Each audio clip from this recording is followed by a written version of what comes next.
Hello everyone and welcome to my studio. Today's video is super cool. I'm super excited to share this with you and I'm going to show you how I do one of my picture book dummies.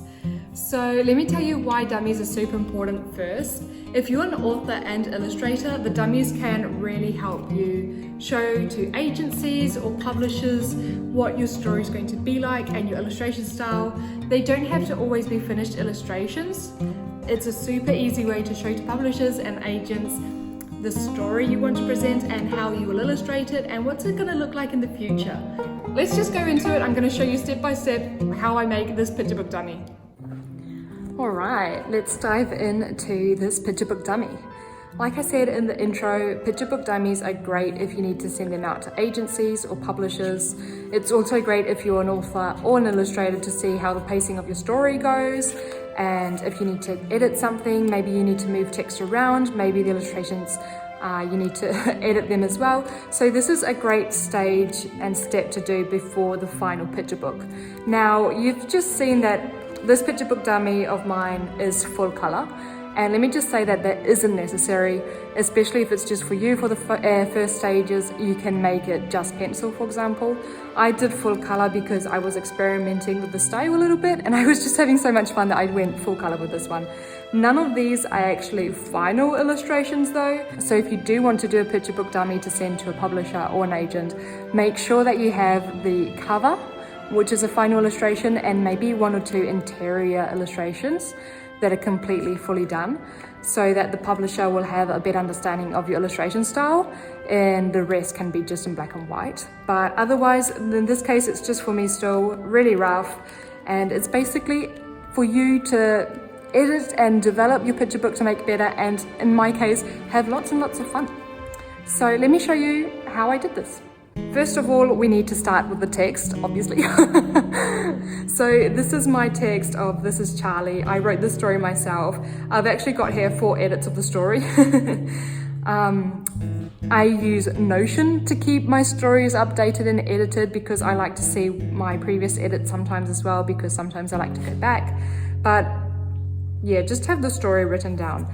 And once you have the story, you need to actually separate the text into 12 spreads. That's the usual standard picture book size and spreads in one book.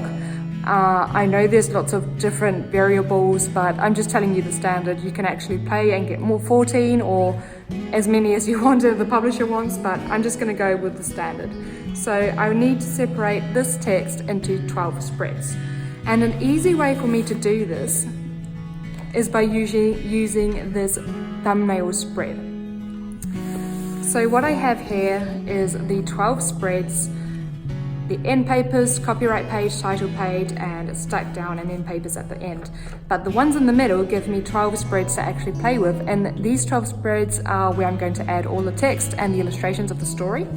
So to separate the text, I actually take the synopsis, like in the first spread, I'm going to add the presentation of Charlie, which is a cheeky monkey, and the 3 gorillas.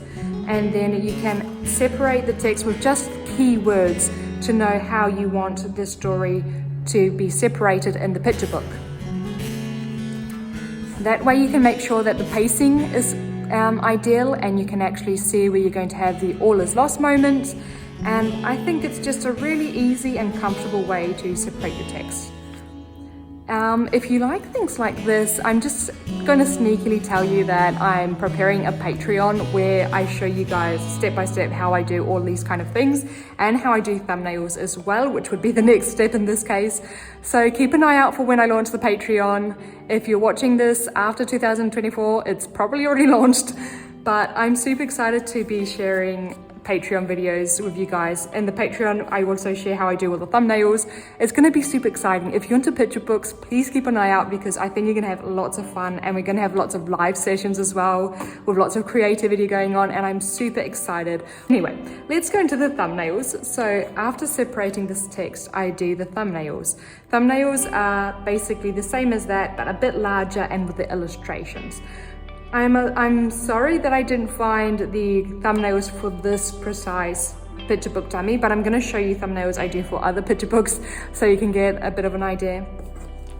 Usually I work my thumbnails like this, and it's super sketchy, as you can see, very drafty. Sometimes the lines I only understand them myself, and that's totally fine.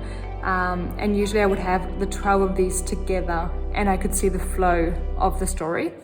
And other times I like to sketch out my thumbnails in little cards like these ones.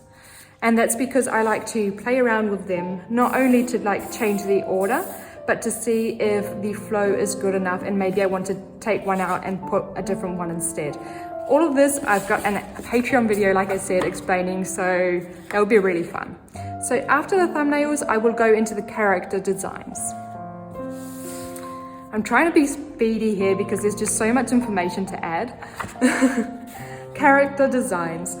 I'm just going to show you just a few of the illustrations, not everything because there's a lot of material, but I always start with a few extremely rough sketches of, in this case, the animal, because I want to learn by myself the proportions of the animal that are correct in nature, because then I feel like I can minimize and get the highlights and just make it like simpler shapes, but that contain the essence of the animal, if that makes any sense.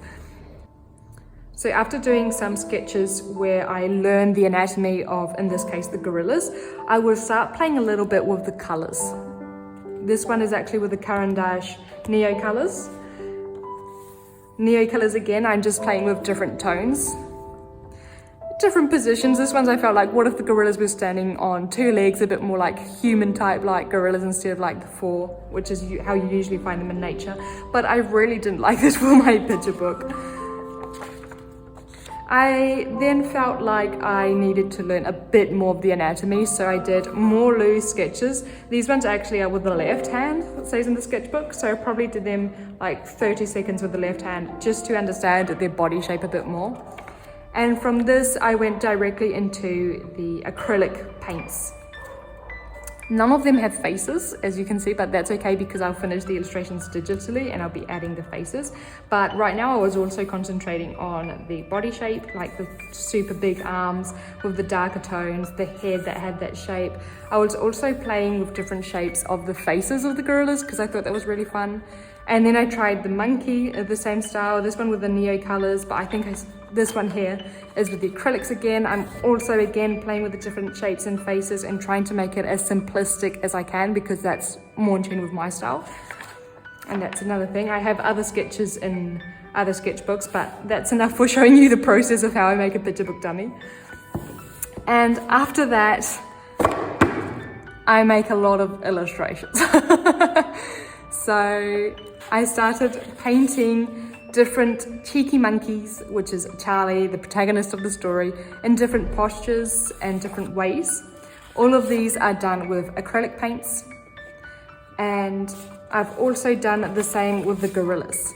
So I have many more of the gorillas because I was still trying out how to do them, and also there's 3 gorillas, so in every spread I need 3 different gorillas, some of them upside down. As you can see, I've been playing with the shapes a lot. None of them still have faces because yet again I do them digitally, but in this one, for example, you can see that I am making the arms like super big and darker. I've decided 3 different shapes for the faces because then they will have their own little bit of personality. And I really liked how I did these with acrylics. It's super rough but super fun at the same time. And there are a lot of a lot of gorillas painted. Lots of different postures. And yes, none of them have faces because for this process I decided to scan all of these papers and finish the illustrations digitally. So this is how I did them digitally. I actually used it on Procreate, and I drew in with the pencil that comes with Procreate the faces of all the characters and added a little bit of background and the color. And I'm being super simplistic. If I were doing a final illustration, I would do the background color with paint in real life and probably do like the full illustration in real life.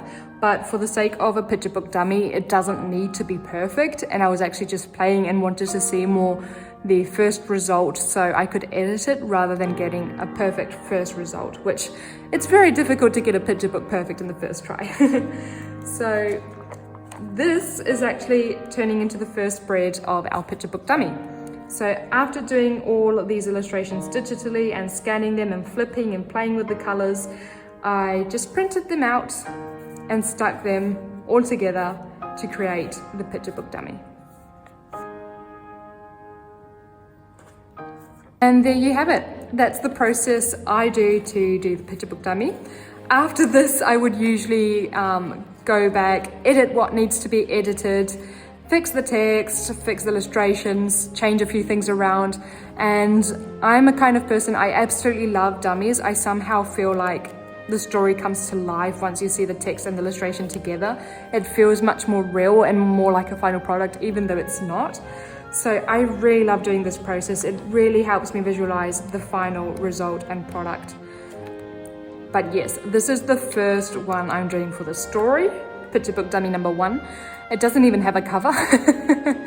So I would probably be doing this several more times until I'm quite happy with the result, maybe like 4 or 5 more times. It's also really fun for me to do. So it's not like a difficult chore. I actually really enjoy doing this. So there you have the picture book dummy process with heaps of illustrations. It was a lot of fun to do, a lot of fun to create, and it's a really nice time to play and experiment with different styles like I just did with this one, and see what kind of art you want to do for every single picture book. I know you have a style, but maybe sometimes you want to like play with different textures and stuff like that, and I think it's a perfect time to do this with a picture book dummy. If you're just an author, I think doing these picture book dummies is super fun and super cool as well, because it helps you see the pace of the story, even if you do just stick figures, and it will help you maybe edit the story because you'll see a page turner you want to do or something like that. And like I said, this is just the first of many, and it's so fun. I really recommend you guys do this. Anyway, see you next time. Bye.